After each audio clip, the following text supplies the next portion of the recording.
Hi everyone, today I will come with another session with Principle of Management. The topic which I will cover is financial function and goals.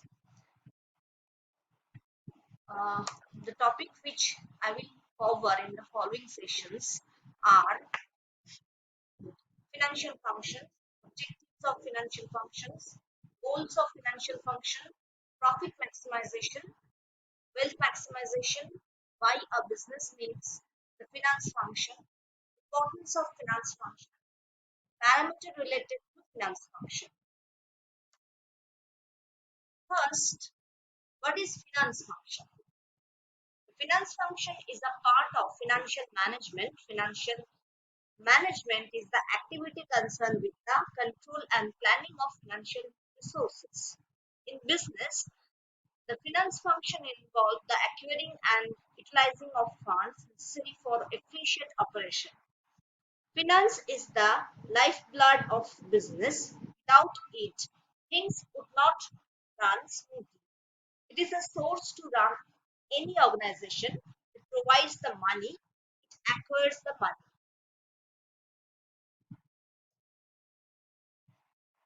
The finance function has been classified into three categories. First one is long-term finance. This includes finance of investment 3 years or more. Sources of long-term finances include owner capital, share capital, long-term loans, debenture, internal funds, and so on. The sources of medium-term finance. This is the finance done between 1 to 3 years. This can be sources from bank loan and financial institution. The last one will be short-term finance. This is the finance needed below 1 year. Funds may be accruing from bank overdraft, commercial paper, advances from customers, trade credit, etc. So now we are talking about objectives of financial functions. There are main three objectives along with the special one. First one is investment decision.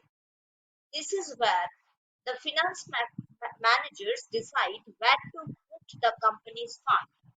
Investment decisions relating to the management of working capital, capital budgeting decisions, management of managers, buying or leasing of assets, investment decisions create revenue, profit, and save cost.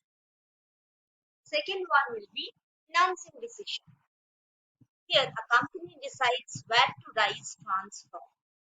There are two main sources to consider, mainly equity and borrowed.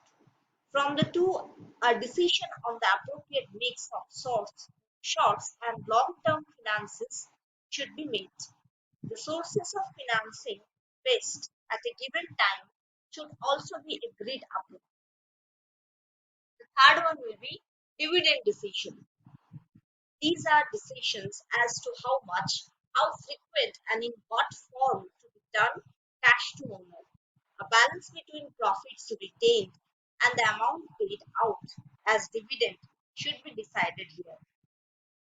Fourth one will be liquidity decision. Liquidity means that a firm has enough money to pay its bill when they are due and have sufficient cash reserves to meet unforeseen emergencies. These decisions involve the management of the current asset so don't become insolvent or fail to make payment.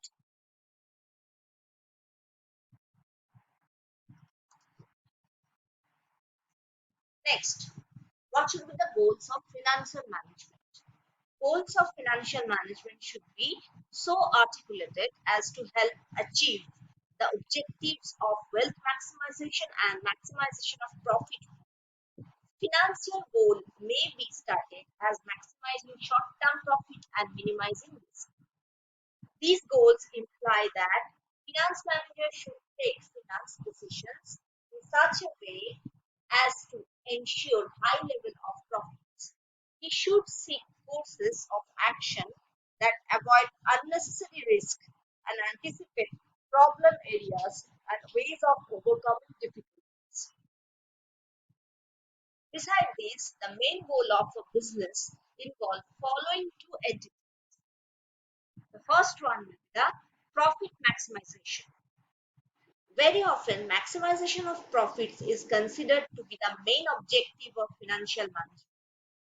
Profitability is an operational concept that signifies economic efficiency. Some writers on finance believe that it leads to efficient allocation of resources and optimum use of capital. It is said that profit maximization is a simple and straightforward objective. It also ensures the survival and growth of a business firm.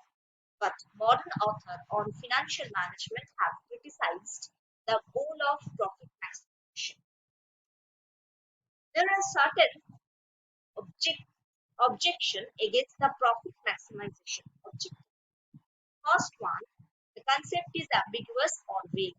It is amenable to different interpretation. For example, long-term profit, long short-run profit, volume of profit, rate of profit, etc. Second one, it ignores the timing of return. It is based on assumption of bigger the better and does not take into the account the time of the money. The value of benefits received today and those received a year later are not the same. The third one, it ignores the quality of the expected benefit of the risk involved prospective earning stream.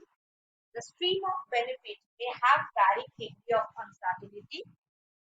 Two projects may have same total expected earnings, but if the earnings of one fluctuate less widely than those of the other, it will be less risky and more preferable. More uncertain or fluctuating the expected earnings, lower is the quality. Fourth one, it does not consider the effect of dividend policy on the market price of the share. The goal of profit maximization implies maximization earning per share, which is not necessarily the same as maximizing market price share. According to Solomon, to the extent payment of dividend can affect the market price of the stock or share, the maximization of earning per share will not be a satisfactory objective by itself. Fifth one, profit maximization objective does not take into consideration the social responsibility of business. It ignores the interest of workers, consumers, government, and the public in general.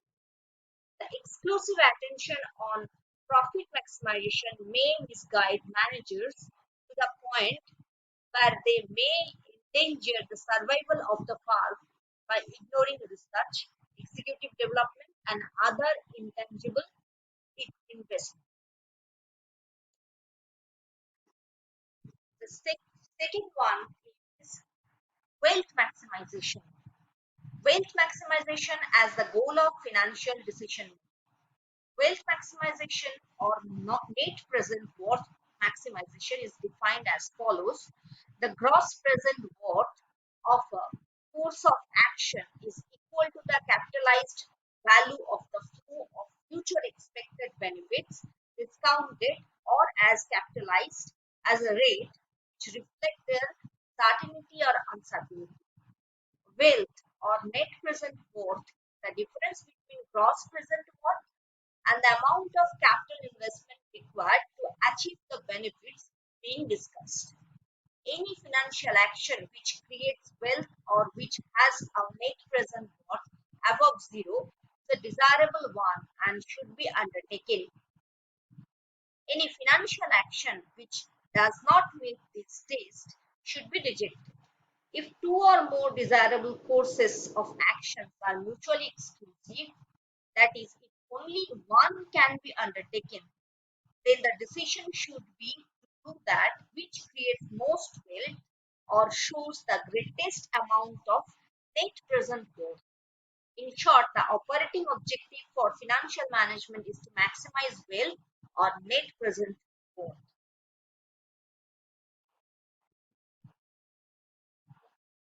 wealth maximization is more operationally viable and valid criteria because of the following reason.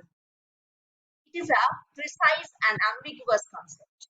The wealth maximization means maximizing the market value of share, takes into account both the quality and quantity of the expected stream of future benefit. Adjustments are made for risk, uncertainty of expected return, and timing, that is time value of money, by discounting the cash flow. Third one, as a decision criteria, wealth maximization involves a comparison of value of cost. It is a long-term strategy emphasizing the use of resources to yield economic value higher than joint values of it. Fourth one, wealth maximization is not in conflict with the other motives like maximization of sale or market share. It rather helps in the achievement of these other objectives. In fact, achievement of wealth maximization also maximizes the achievement of the other objective. Therefore, maximization of wealth is the operating objective by which financial decisions should be guided. The above description reveals that wealth maximization is more useful if objective than profit maximization. It views profit from the long-term perspective. The true index of the value of a firm is the market price of its share, as it reflects the influence of such factors as earning per share, timing of earnings, the risk involved, etc. Thus, the wealth maximization objective implies that the objective of financial management should be maximize the market price of the company's share in long term. It is a true indicator of the company's progress and the shareholders' wealth.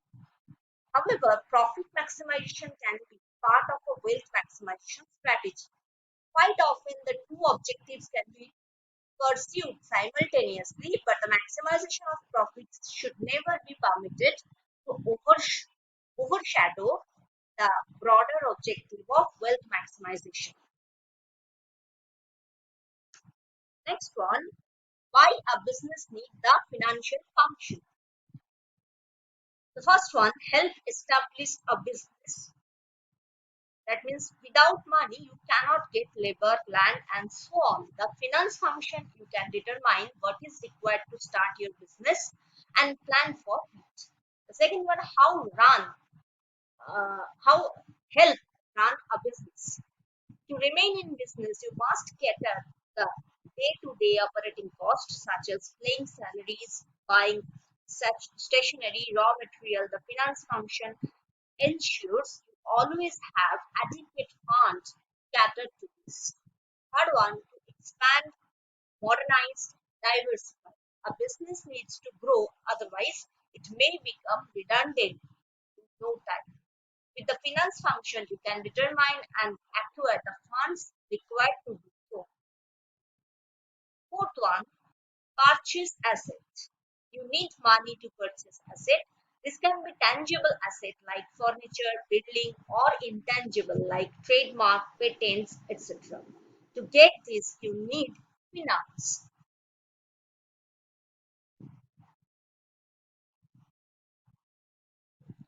In next session, I will discuss importance of finance function.